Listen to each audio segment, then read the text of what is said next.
Okay, so let's get started. So let's go to the page number 21, and we have to study the patterns to notice, as you can see at the top of your left hand side, and we have to go for the cleft sentences. Alright, for the first session we have to do the listening task. Alright, take a look to the instruction. Alright, complete the sentence B in each pair so that it gives the same information as sentence A. Then listen and check. So we gotta do the same meaning, but you have to construct with the different forms like that. Okay, take a look to the number 1. Most people prefer straightforward facts. This is the first sentence. And the second, what blank straightforward facts? In here, we have to notice that it is not a question. It's just a sentence, but we have to construct the sentence with what. In that way, this is a relative pronoun, like to express the fact, and you have to follow with verb to be or something like that, and you have to follow up the rest of the sentence. Okay, and the B, what blank straightforward fact? So in that way, we have to listen after explaining this, and you have to write them down to notice what that pattern is about. And number 2 is A, clarity adds often appeal to the negative emotion. Okay, so in that way, we could see we have to construct that sentence start with its. Okay, I think most of the students used to learn that kind of sentences that start with it is, it was, to express the main idea of the sentence. Alright, it's blank negative emotion. Alright, so listen up and check and write them down if you have to. Unit 2, Recording 3. 1. What most people prefer is straightforward facts. 2. It's often charity ads that appeal to negative emotions. Okay, so let's go to the number 2 session. Read more examples, then answer the questions. I didn't invite them. And we could see it wasn't me who invited them. And second, I began to suspect something. It was then that I began to suspect something. And that one, you should tell her the truth. What you should do is tell her the truth. Okay, so we could learn how we construct the sentence with the relative pronouns. And the next one, I like the way she smiles. What I like about her is the way she smiles. Alright, and let's see the 4th question. Number 1, what is the differences in the emphasis between the sentences in each pair? Okay, obviously we could see the first sentence start with the subject verb, but in the second ones we could see it start with it was, and or the relative pronouns like what. That is the difference. In this difference, we have to add verb to be. 1, we construct the sentence with the relative pronouns. Alright, and number 2, what changes are there in the construction of the second sentences? Alright, we could see there according to the verb tense, we have to change the verb to be is or was, and we can see there is a there is a conjunctive to follow up is the main idea. Yeah, and these are the changes. And number 3, where do we put the verb be after the cleft sentence with it and what? I think you obviously can notice where we put the verb be, like am, is, or was, where you already know that. Alright, okay, and number 4, let's see which construction also uses a relative pronoun.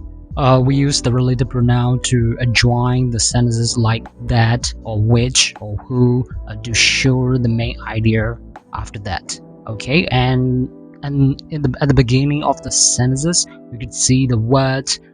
This is the way to express. This is the cleft sentence. All right. Okay. So it is about the patterns to notice. Let's go to the number 5. Rewrite the sentences as the cleft sentences. Begin with the word and the brackets. Alright, so this is what you have to do as an exercise by using the cleft sentences, of course. So let's see. Number 1, you need a few days rest and recreation.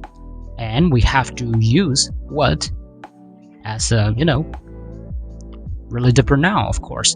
So let's start, shall we? What we need is a few day rest and recreation. Alright, number 2, money is the thing people care about most nowadays, and it has to start with it. Okay, it is money that the thing people care about most nowadays. Number 3, we need someone to help us, not someone to criticize. It's start with what. Alright, let's go. What we need is someone to help us, but not someone to criticize. In that sentence I use but because these two sentences are opposite to each other, so we should use the conjunction but to more suitably construction. Alright, to have a more suitably construct. Alright, and from the 4 to the 9, I believe you could do it by yourself. Alright, try by yourself at home. This is for you. Alright, let's go to the number 6. It's about fill in the gap. Let's see.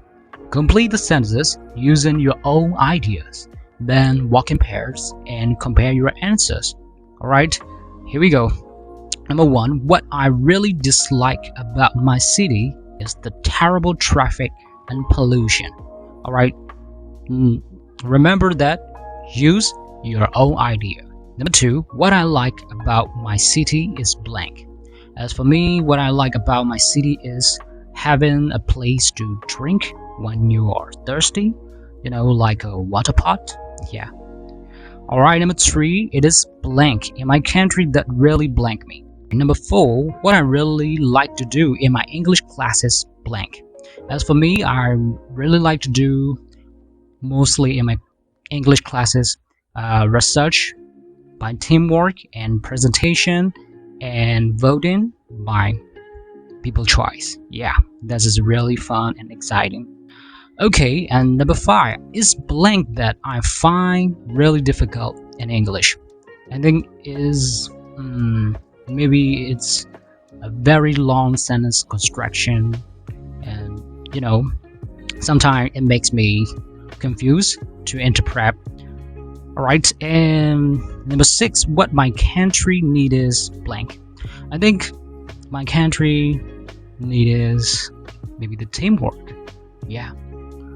And number 7, it was blank who taught me to blank. That was easy. It was my father who taught me to drive a car.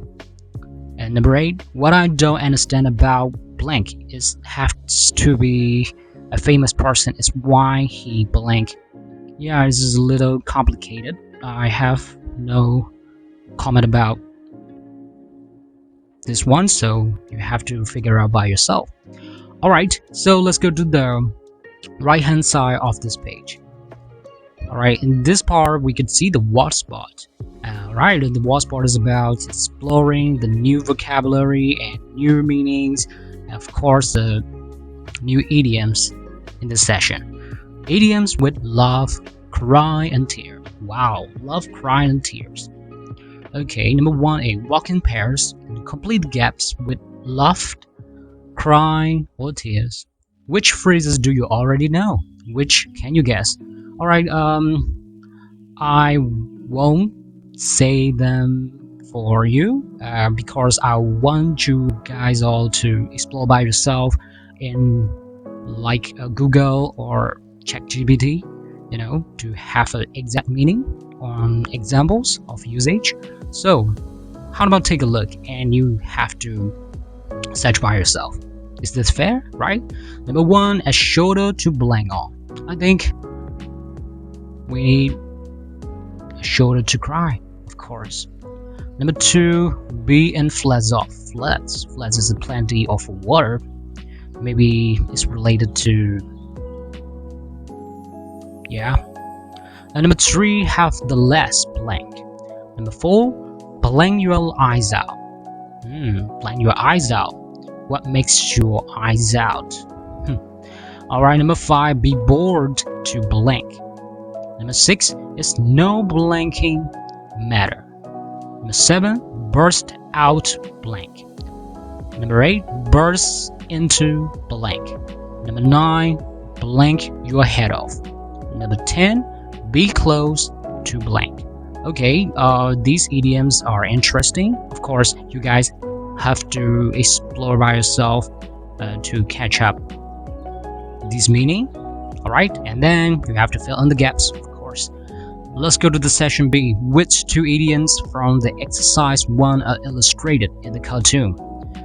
In the fast cartoon, we can see the man is losing his head by laughing out loud. So, yeah, it's just exaggerating ways to express how the joke is funny. Alright, and then second one, we can see the girl is crying out loud, and we can see she's in the middle of the waves, and yeah, it's kind of flat, so it is obvious. Let's go to the number 2A. Replace the phrases in bold with the correct form of an idiom from the exercise 1A. So we have to fill in the gaps for the idioms we have studied. After that, we have to do this section. More than one answer may be possible. Okay, so I will give you time, but you have to pause this video by exploring by yourself and fill in the gap by yourself, and we have to do that later. But for now, I will give you explanation for, there are the bold sentences in these, so why don't we check out? Alright, number 1. Wait a minute, here is some more. More than one answer may be possible. Alright, so you could match with more than 1 or 2, okay? Number 1, I'm not sure you realize just how difficult parking is around here. It's a very serious problem. Okay, it's a very serious problem. So you have to find out. Okay, number 2, I don't know what the matter was, but when I went past the room, Linda was crying a lot. Okay, so what idiom match with crying a lot? Number 3, despite the bad reviews from the critics, the show was a success, so the director was proved right in the end. Okay, so we have to replace with the idiom in the place of was proved right in the end. Okay then, and number 4, when I asked Bill where Tara was, he began crying suddenly. So number 5, Tom was very sympathetic. When Jen's dad died, he gave her support when she was depressed. Alright, so support when she was depressed. Okay. Number 6, I really enjoyed taking my nephew to the puppet show. He laughed and laughed and laughed. There are trivial laughed, so that could be the exaggerating way to show how he laughed. Alright. Number 7, when we saw Ella in that ridiculous hat, we suddenly started laughing. It's about laughing too, so. Number 8, the funeral was very moving. Many people were nearly crying. Okay, it's about nearly crying.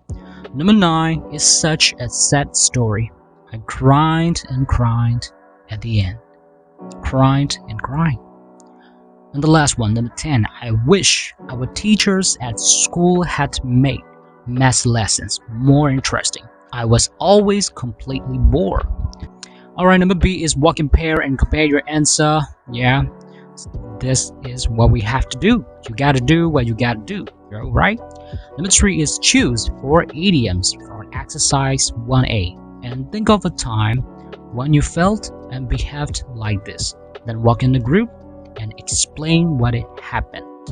Alright, so this is the place where we study the new vocabs, new words, new idioms, of course. I mean, you can't forget it, right? So you have to use it to, convey your own story, to show how you feel, and you have to use the words by yourself. Yeah, easy peasy, right? Okay, so I think you could do it. Of course, this is an easy peasy stuff. Let's go to the page number 22. Whoa, it's about the task. Alright, what's task about? Describe a story that provokes strong emotion. Provoke means stimulate, which can arise your feeling. Okay? Alright, story means a film, a movie, yeah. In which way? Alright, so we have to prepare. Preparation, listening, and speaking. Okay then. First thing first.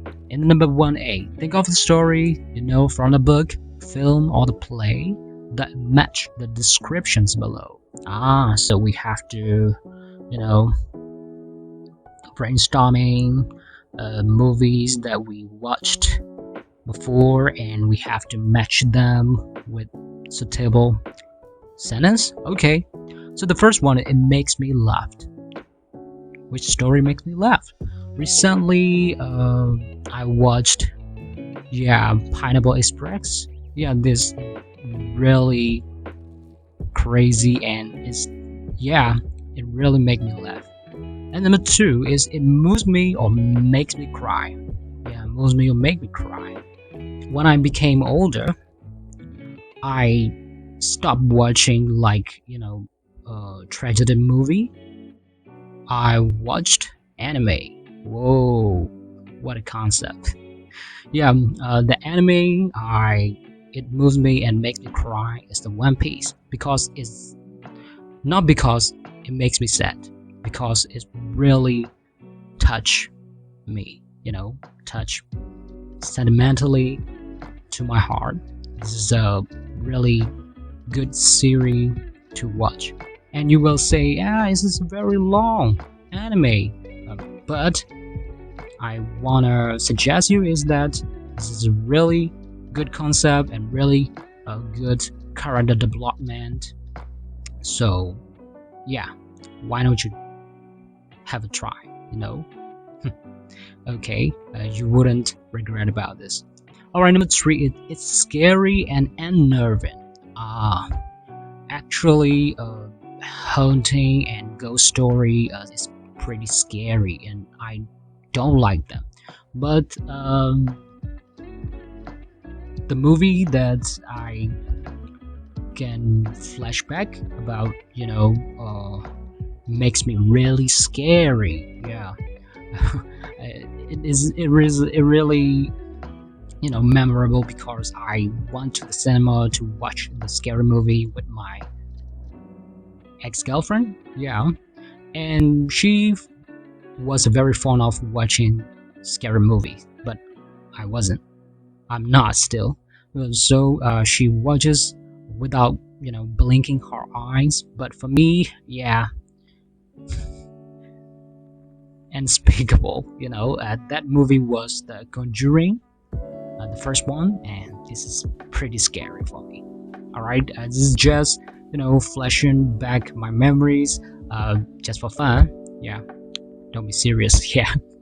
Next one is thought-provoking. It makes you think. It's very philosophical concept or something like that. For me, thought-provoking is like Leonardo DiCaprio. starring in the Shutter Islands. This is a really brilliant movie. I think it was directed by the Martin Scorsese. Yeah. Anyway, the last one is it has a strong feel-good factor. Yeah, I usually watch the movie that make me, have a strong expression. You know, yeah, I like that kind of movie. That would be, Shawshank Redemption. Yeah, this is a pretty good movie. Yeah. Okay then, so you're now thinking about the movie you did watch ago. So, alright, this is just brainstorming, alright? And number 1B is walk in the groups and compare your answer. And that way we could exchange the movie and, what makes you feel, the movies, of course. Okay then, so let's go to the number 2. Which of the feature below do you think are the most important in a story? Wow, that's interesting. Think of a good example for each feature from the story you know. Oh, okay, by the way, take a look to the right hand side. We could see the couple of posters. The first one is The Telltale Heart. Honestly, I haven't watched it. The next one is Les Miserables. Maybe that is a French reference movie. We could see the Russell Crowe, Hugh Jackman, and Anne Hathaway. Wow, these are the superstars. Okay, I've heard that this is a really good book to read, so I should have a try to watch this movie. Okay, Les Miserables. Yeah, excuse my French. Alright then, just take a look again to the left hand side. The first one is for the number 2, of course. The first one is the characters are convincing and you really care about them. Okay, which story? And the second one, there's a loss of suspense and tension. There's so many plot twists, and then there are so many suspenseful character, like Among Us, to find out which one is the imposter, which one is villain. Yeah, that's really excites me. Yeah. The third one is full of action and moves at a fast pace. Yeah, there's sometimes the character development or the film tension is, is kind of the rate, it kind of the tempo that draw the audience feeling into the next step. Yeah, it's a really important things in the film. And the next one, there are lots of clever plot twists. Like I said before, Shutter Islands. There are so many, but I couldn't think of rather than Shutter Island. And the next one is it allows you to escape into an imaginary world. Yeah, it could be Emily. Yeah, it is a French movie too. You could try the Emily, Amelie, I guess. Yeah, Emily. That story is about a young girl. Yeah. Anyway, I don't ruin by telling you any spoiler. Okay. And next one is the story is realistic and true to life. That could be the pursuit of the happiness. Yeah, starring the Will Smith and his son Jaden Smith. Yeah, this is a pretty cool movie. Yeah, you need to protect your dream. Yeah, cool.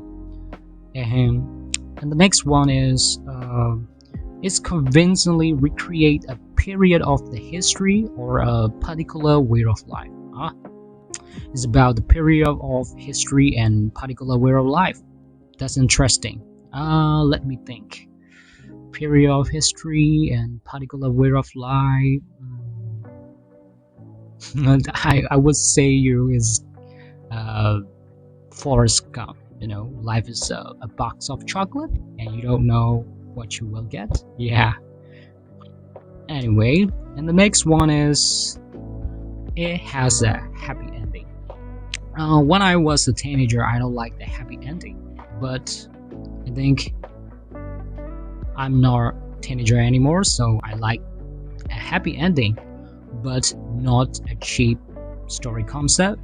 Uh, you know, a character must struggle through the plot, and at the climax, we can face with the struggle and the plot twist, and then happy ending. Boom, great. So next one is the ending is totally unexpected. The ending is totally unexpected. Yeah, that could be a Game of Thrones. Yeah, I hate that show. And the next one is the ending makes you cry. Ah, that could be Me Before You. Yeah. Okay then, so let's go to the number 3A. So in this session, it is a listening session, of course. We have to listen. Take a look to the instruction. You are going to listen to someone describing a story they really like. Walk in the two groups. Okay, Group A, listen to the story A. Group B, listen to the story B. Answer the questions below. Okay, why don't we check the questions? The first one is, what is the name of the story and where does it come from? A book, film, etc. Number 2, where and when is it set? Okay, like a timeline or the location, something like that. Number 3, what kind of the story is it? It would like to know about its genre, and the theme, of course. And number 4, is it told in detail or only in an outline, and why? Alright, so after we listen to the tape script, we can figure out about the answer of the questions, of course. Number 5, who are the main characters? Whoa. Number 6, which words or the phrases in the box did you hear? Alright, so we have to do is we have to write them down, what you hear, the facts about from the tape script, and not only that, we have to tick the words of the phrases from the box below this question. As we can see, illegitimate daughter, police interview, adopts, false identity, criminal justice system, floorboards, radical group, ex-convict, heart beating, insane narrator, scream, mayor, uprising, and the bishop. Alright, before you do this session, you have to search the vocabulary you don't know. Alright then, so listen up. Unit 2, Recording 4. Story A. This story is called The Telltale Heart, and it's a short story written by the American writer Edgar Allan Poe in the 1840s, so a long time ago, but it's quite a famous story in American literature, and there have been a couple of films based on it too. It's a very short, quite simple story in a way, and it's told in the first person. The narrator starts by claiming that he is not in the slightest bit insane, even though he has murdered someone, which of course is instantly disturbing, so right from the beginning you have a strong sense of unease. The narrator tells us that he has murdered an old man, not because he hated him or because he wanted his money, but because he couldn't bear the old man's evil blue eye. You never really find out what his relationship is with the old man, but you get the impression that he lives with him, maybe as a servant or something like that. Again, he insists that he is not insane, and as evidence of that, he describes the calm, cold-blooded way in which he planned the murder. He describes how every day, for 7 days, he put his head round the old man's bedroom door during the night and stood with a covered lantern, and then shone a thin beam of light into the man's eye at midnight. However, every night the man's eye is closed, so he leaves the man unharmed, holding an unlit lantern in silence while the old man is sleeping. Then, on the 8th night, the old man hears him as he enters the room and wakes up, terrified. For a whole hour, the narrator, the murderer, stands in the darkness in the old man's bedroom in silence, not moving a muscle. And even though there isn't a single sound, you know that the old man knows that someone is there and that he has a strong sense of foreboding. And the tension builds up and builds up. The narrator can hear the old man's heart beating louder and faster, and at that point he finally shines the light into the man's eye, which this time is wide open. The old man screams because he knows his life is about to end, and at this point the narrator moves quickly and murders him, smothers him presumably. It's a bit ambiguous in the story. And all the time, the narrator is reassuring the reader that he is completely sane, and as proof, he describes how cleverly he hid the body, how he lifted up the floorboards and hid the body under there, then nailed them back down and cleared away all the mess. But anyway, someone has heard the old man's scream, because the police come round to interview the narrator, and he takes them into the room where the old man died, and they sit in chairs just above where the body is hidden, and the police interview him. But he tells them that the old man has gone away to stay in the country for a while, and according to him, the narrator, he is so calm and pleasant that the policemen don't suspect him at all. Except that, as the conversation goes on, the narrator starts to hear a sound. And the sound gets louder and louder, and he is convinced that it is the sound of the old man's heart beating, coming up from beneath the floorboards, and it's getting more and more deafening, and he can't understand why the policeman can't hear it too. Anyway, I won't give away the ending, but it's a very, very chilling story. Not one that you would want to read when you are alone late at night.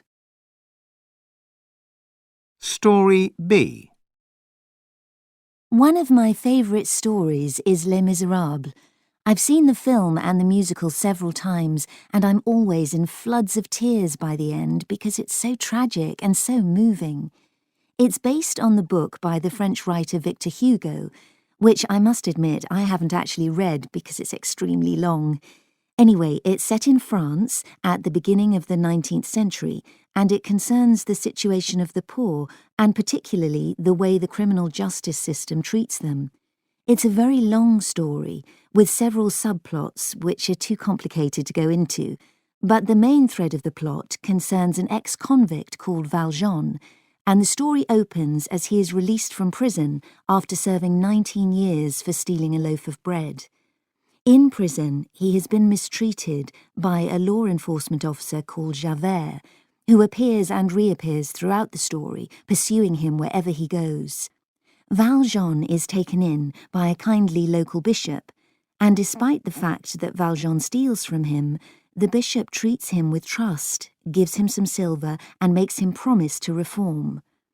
Thanks to this kindness, Valjean rises to become a factory owner and the mayor of a local town. However, he changes his identity in order to hide his criminal past. Meanwhile, a fallen woman called Fantine comes to work at Valjean's factory.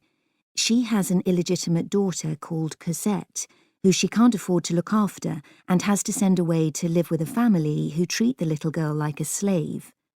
To make matters worse, Fantine loses her job at the factory, and when she defends herself against a man who attacks her, she is arrested by the law enforcement officer Javert. Eventually, she dies heartbroken. Javert also recognizes Valjean, who he wants to arrest for assuming a false identity. But Valjean escapes and goes off to rescue Fantine's daughter, Cosette. So, Valjean adopts Cosette as his daughter and they move to Paris. There, the now grown-up Cosette falls in love with a wealthy law student called Marius, who is part of a radical group campaigning for democracy and justice for the poor. There are many more complicated subplots, and Javert continues to pursue Valjean. But anyway, the story culminates in an uprising against the government, which ends in failure and in the death of many brave young men who have been fighting for justice. In the course of all this, Valjean saves Javert's life. However, Javert, in turmoil over his failure to capture Valjean and Valjean's compassion towards him, commits suicide. During the uprising, Valjean also saves Marius, who, once recovered, marries Cosette. However, all is not well, as Valjean, after admitting his criminal past to Marius, goes into hiding from the law, leaving Cosette in distress. Eventually, Marius realizes that Valjean saved his life, so he takes Cosette to see the dying Valjean, and they are finally reunited on his deathbed, where the story ends.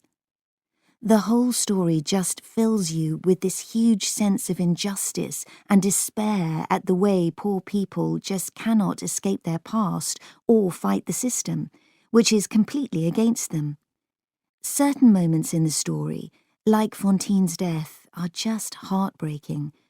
But at the same time, certain parts of it are very uplifting, like when the bishop helps Valjean at the beginning, or the idealism of the students in the uprising. The songs in the musical and film are also amazing, and the story never fails to move me. Okay, after we listen up, let's go to the number B. Listen again and check. Make the brief notes about the story you listen. So you can say the briefly summary about the story. Yeah. And number 4, walk in the A/B pairs. This is the couple works. If you have a partner to study together, tell your partner as much as you can about the story you heard. It does not matter if you cannot remember every detail. Of course, you can, in that way we could flashback the word you hear or study into a story. Okay, that is made by yourself, like narrating the movie you just watched. All right, and then the last one is on the right hand side at the bottom of the page. Number 5, read the phrases in the useful language box which were used in the stories you heard. Look at the audio tape script 2.4 on the page 164 to check your answers. Alright, don't worry. So we have already listened to the tape script by looking at tape script. Of course, we listen to the audio and look into the tape script. This is the way we practice the listener section. So this is the way. In this question, we can see is that we have to check the phrases in the useful language box. That is on the next page, page number 23, on the right hand side, useful language. Okay, in this session we could see the introducing story. It is set in the future, ancient times, an imaginary world where blah blah blah. So you can construct by yourself. It tells the story of who, and that one is told in the first person or that person, something like that. Okay. The first person is like the narrator is in that movie and he is narrating his story by himself or herself, like that. Okay, section B, describing the story. Like the story opens up, is extremely long or extremely okay, and there are several subplots. Little by little you realize that what's going on. Alright, the tension built up is a bit ambiguous. Alright, just remember they are just a sample to show useful language, how to express the movie. And then, in the section C, describing how it makes you feel. It's a very chilling story. It makes you laugh out loud. You have a strong sense of unease. Oh, it makes you feel uncomfortable, kind of that things. Yeah, I usually don't watch that kind of movie because I don't want to feel, uncomfortable when I watch in theater. Yeah, and then you it fill you with a sense of despair. Hmm, maybe the drama. It's very heartwarming. The next one is parts of it are heartbreaking or very uplifting. Okay, according to the movie what you see. And then it's so moving. Yeah, And then last one is leave you with the feeling that what kind of emotion did you get from that movie? Okay, the last one is ending. It all ends happily, or the ending really makes you cry, or something like that. Makes you happy, makes you cry.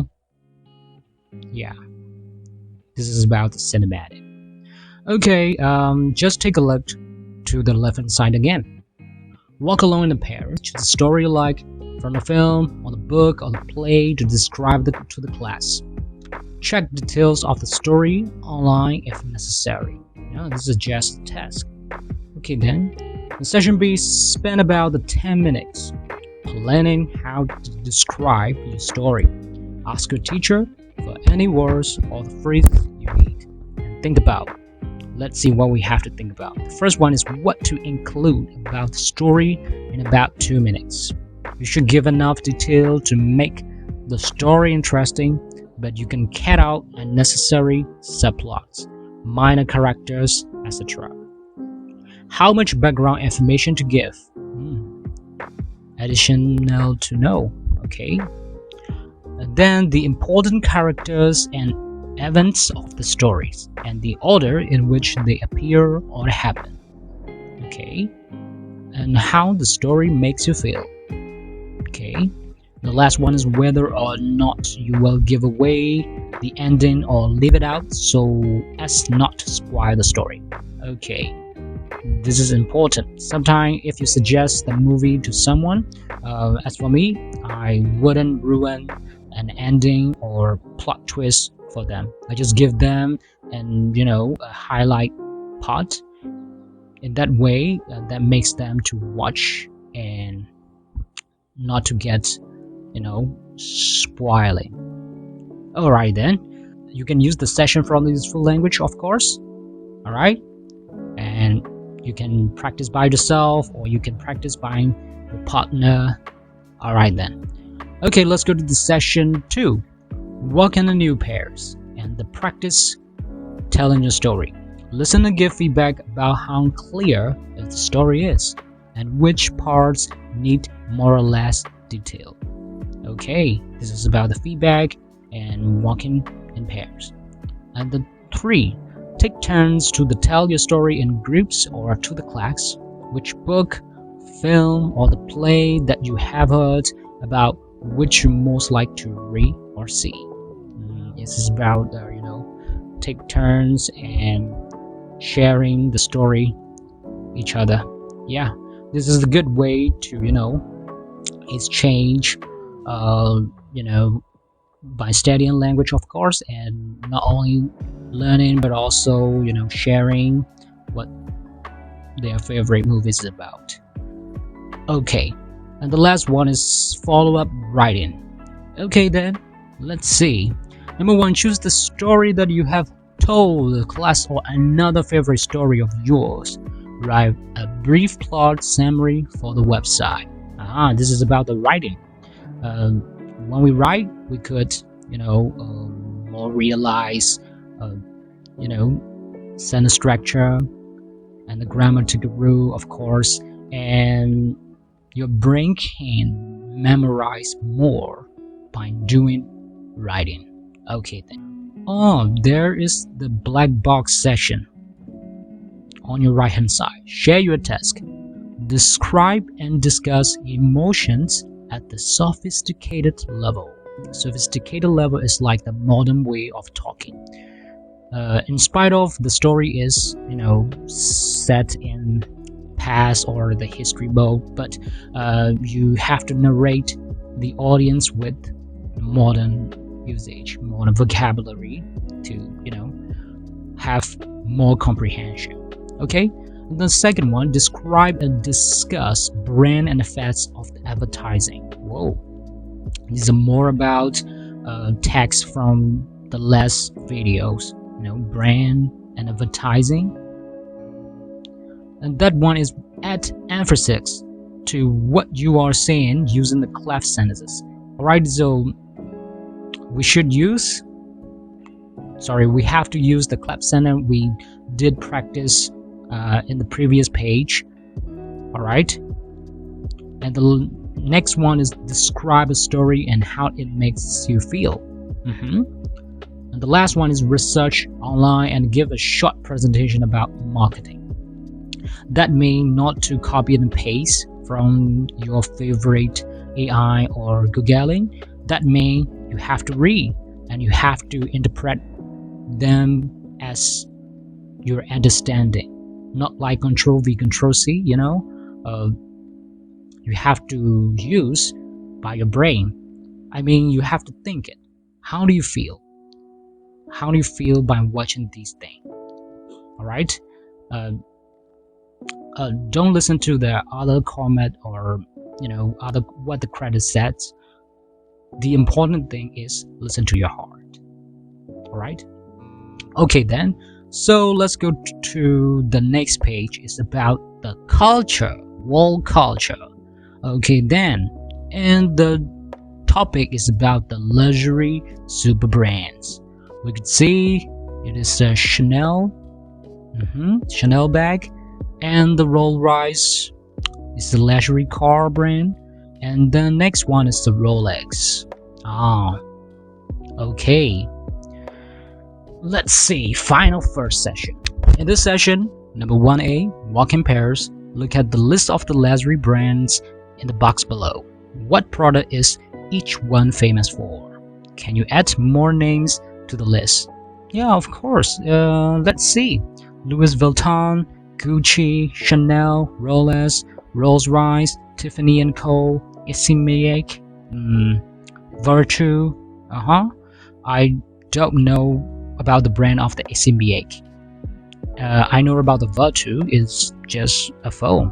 Yeah, a phone brand. I think is the most expensive brand. Yeah. Okay, you have to find out by yourself. Okay, and number B, do you or does anyone you know own any item produced by this brand? Of course. Of course. Okay, this is about to think about. And then number 2A, do the luxury brand quiz. Let's see the quiz session. Luxury brands quiz. Which of the brands above has the highest global turnover? A. Louis Vuitton, B. Chanel, C. Rolls-Royce. Okay. Number 2, which country is the largest market for the luxury goods? A. China, B. France, and C. the United States. Number 3, how much is spent on the luxury goods worldwide a year? Number A, around the $3 billion, B, around the $30 billion, C, around the $300 billion. I think you have to find out to answer this question. You can guess, but if you want to know about detail. Number 4, which luxury brand company was started by a woman called Coco in Paris over 100 years ago? You would say it is in Paris. Yeah, but I just used the French pronunciation, Paris. A. Gucci, B. Chanel, C. Tiffany & Co. I think that answer could be guessed. Number 5, which luxury car brand started in the 1980s? A. Lexus, B. Rolls-Royce, C. Ferrari. Okay, the last quiz. Approximately how many watches does Rolex make every day? A. 2,000, B. 200,000, C. 2 million. Okay, this is about the quiz. If you want to know about more detail, you should check them out. Alright, B. Go online and check your answer or ask your question. Or ask your teacher. Search luxury brands, global turnover, largest market luxury goods, global sale luxury goods. Okay then, let's go to the right hand side. It's about the view. 3A. Look at the words in the box. Tick the ones you think a company producing a luxury brand would want to be seen as. The first one is common. Why do luxury brands want to be seen? The first one is common. That means they want to be popular. Or exclusive. That one, high-end. Or mass market. Or slick. Or the techie. Okay, just take what you think is more appropriate with luxury brand want to be seen as. It's just your opinions. Alright? Okay, remember, before you did this, you should search the words, of course. Alright, let's go to the section B. In the icon we could see it's not about the listening, it's about the watching. Okay, watch the video about international luxury fashion brands and choose the correct word to complete each sentence. Okay, so let's watch the video clip.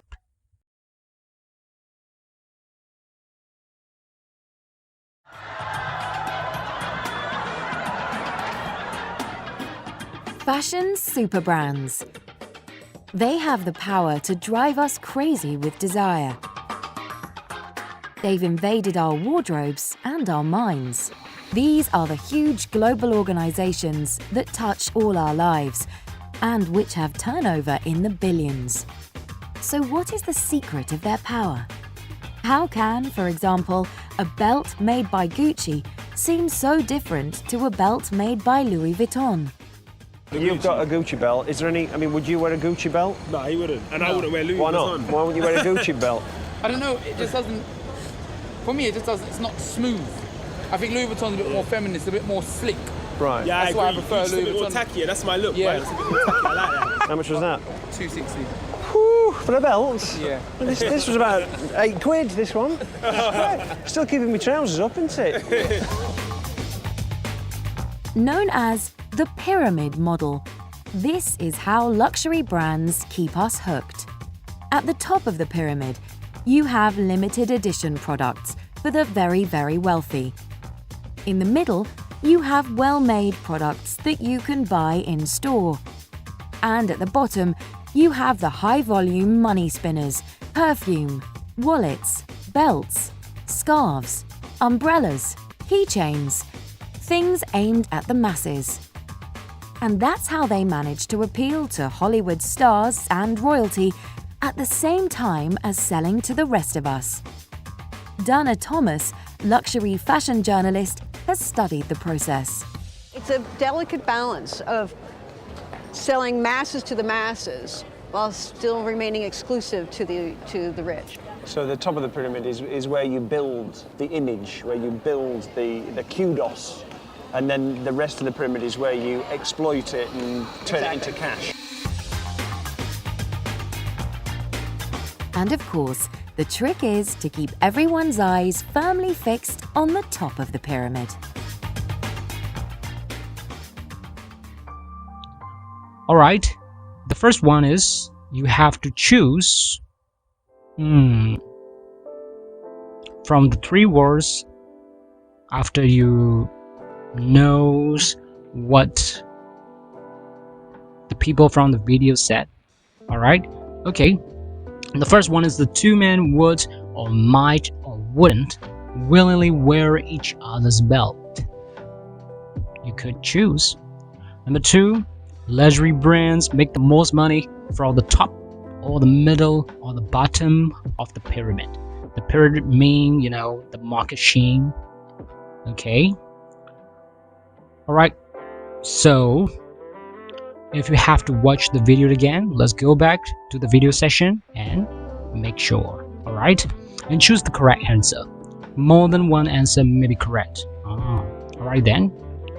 Number 1A. One of the men says that his belt has an unsophisticated image, but he likes that. B. The other man says that his belt is only suitable for women. Number C. The president says that his belt is cheap and that's his job. Okay, which one is, correct? And number 2. What is the purpose of the top level of the pyramid model? A. To build kudos. B. To make a lot of money. Number C. To appeal to the wealthy elite. Alright. Number 3. What is the delicate balance that Donna Thomas talks about? The first one is keeping costs down and prices high. B. Appealing to the elite while selling to the general public. Or C. Making high fashion items while turning a profit. The last one, 4. Which of these should luxury super brands do? The first one is maximize profits from the bottom of the pyramid. Second one, keep customers focused on the top of the pyramid. The last one, make sure that products at the bottom of the pyramid are cheap. Okay, so you can see the strategic points of the luxury super brand action. Okay, maybe the overview. Yeah. Alright, so let's see the section C. Walk in pairs and discuss. The first one is, do the luxury super brands appeal to you? Why or why not? Which ones appeal the most or the least? Yeah, most people liked the luxury brand. Yeah, I like some of the luxury brand, but not to show them as appealing, accessory. Wearing them, people will, give a good impression on me. No, that never be my intention. Before that, I would like to say is just my quote. Rather than superficial things, you have to be your brand. That means follow the suit or follow the dress codes of the others just to impress others. But this is necessary. But for me, I don't follow that things. Yeah, you have to be your brand. Yeah, this is just a quote. Yeah, for me. Alright, let's go to the last page. And the worldview, as we can see, the number 6A. Watch 7 people talking about the luxury brands. So we have to watch again. Do they approve? If they approve, there is a airplane icon. Disapprove, this is a star icon, or have missed feeling, you can use the bow icon about them. Alright, so we have to watch and we have to fill in the gaps with the icons. So there are 1, 2, 3, 4, 5, 6, 7 people in the video clip. The first one is Sophie, Jorgen, Kit, Lewis, Claire, Seyful, and Imogen. So how about their feelings? You have to fill in the gaps with the icons about their feelings. Alright then, let's watch.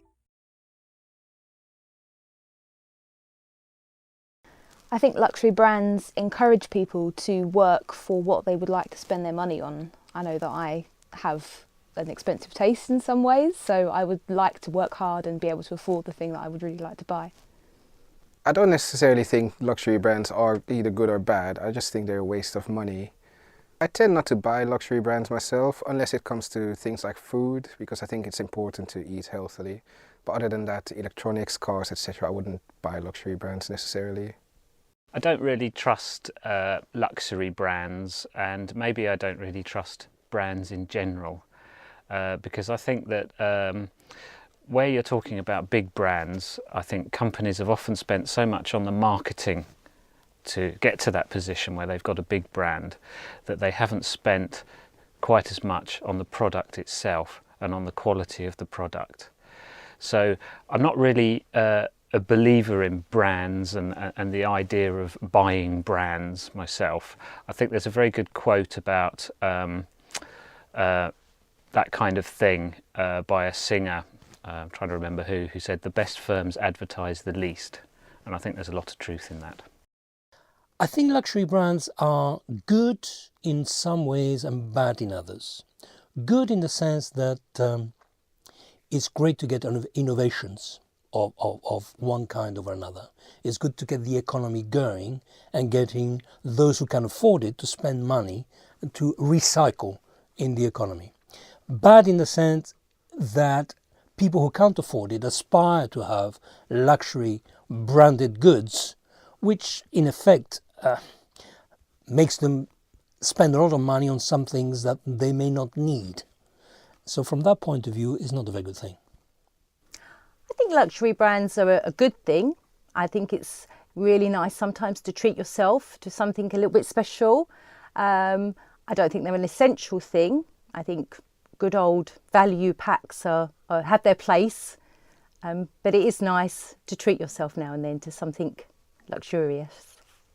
I like luxury brands. I like to treat myself now and then, but I don't think that they're necessarily any better than the good old value packs. I'd buy a little bit of both.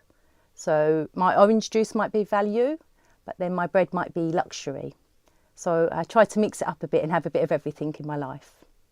I think it affects society in such a way that people look at each other with envy and jealousy, wishing that they had something that they can't afford. My own attitude would be that if I can afford it, if I like something, then I'll buy it, but otherwise I'd choose to go for cheaper options. Personally, I'm not really into luxury brands in a big way, but I have friends who are, and they say that it's terribly important. And I had a friend the other week we were talking about what one looks for in a partner. She said, "Oh, well, if they don't wear the right trainers, I'm simply not interested," which was baffling to me. But she explained it that this was a symbol of being into the same sorts of things as she was. So, yeah. All right. After we watching it, we have to see the session B. Compare the answers in pairs. Can you remember any reason, comments, or examples that they give? Okay, think about it. Number 7. Watch the film again and complete the second column of the table. As you can see, there are 2 video clips and we have to watch them like for twice. Yeah. So if you don't get it enough, it's okay, you can watch it again and again. Alright? So let's see the question from the column. Okay, complete the second column of the table. There is another column of the table. You can see the reason, comments, and examples given. So you can add more additional facts by watching it again, of course. Let's go to the 8. Discuss the questions in groups. Let's see the questions. Do you agree that luxury brands are the good thing because they give people something to aspire to do? Or do you think they cause division and envy? This is a really good question to make. Yeah, as for me, I can recall the one scene from the movie. I just forget the title of the movie, but I know exactly what is the scene is about. In that scene, there is a teacher and he is saying about marketing holocaust. And marketing holocaust is about, if you buy this item, you will have a successful life. If you eat this, you will be happy. These kind of things. Sometimes that makes people, they can cause a division and envy. If you didn't have this thing, you will feel sad, you will feel upset, by not having this. These are the consequences. So you shouldn't go to the negatives. Part of the dark side of the this thing. All right. And second question, do you think that luxury brands spend too much money on the advertising and are therefore bad value for money? Yeah, they surely spend much money on advertising. Not only advertising, but also their quality is great. So what can we judge about that? Yeah, think about it. And then thirdly, do you treat yourself to the luxury brands or do you regard them as a waste of money? I treat myself with necessary accessory. Yeah, but I don't think wasting money buying luxury things. But I would like to tell you that purchasing the things that makes you comfortable and suitable with your condition. Yeah, everything is useful. And the last one is, what kind of luxury goods do you buy, if any? In which cases do you go for the value products? If I have to buy the luxury goods, I would buy something. I don't know exactly. Okay, you have to think about yourself. Alright, let's go to the right hand side. Find out more. 9A. Which of these marketing techniques have you heard of? Do you know or can you guess how they work? The first one is stealth marketing or ambush marketing. Ambush. You don't know what is coming like that thing. And last one is celebrity endorsement. Or that thing? Okay, figure out by yourself. Number B. Choose one of the techniques and go online to find out more about it. Try to find out. The first one is how that form of marketing works. There are three marketing we could see. The first one is stealth marketing, ambush marketing, and a celebrity endorsement. Alright, you could figure out what are these about by going online. Alright, and the second one is which companies have successfully used it. Alright, and these there you could find the examples of the company that used these kind of techniques. Alright, the last one is what are the potential pitfalls in using this. There could be the consequences, pitfalls, such as pitfalls for using it. Alright, what are these? Alright then. Okay, next one is present your research. It's about the presentation. Okay, let's see the instruction. Summarize what you have to find out in the short presentation to your class. Use the prompts below. Okay, let's see what are prompts about. The first one is the topic of my mini presentation today is blah blah blah. You could mention what about. Number 2, this is the relatively new, tried or tested form of marketing. It involves, if you find out new marketing technique, you can, present.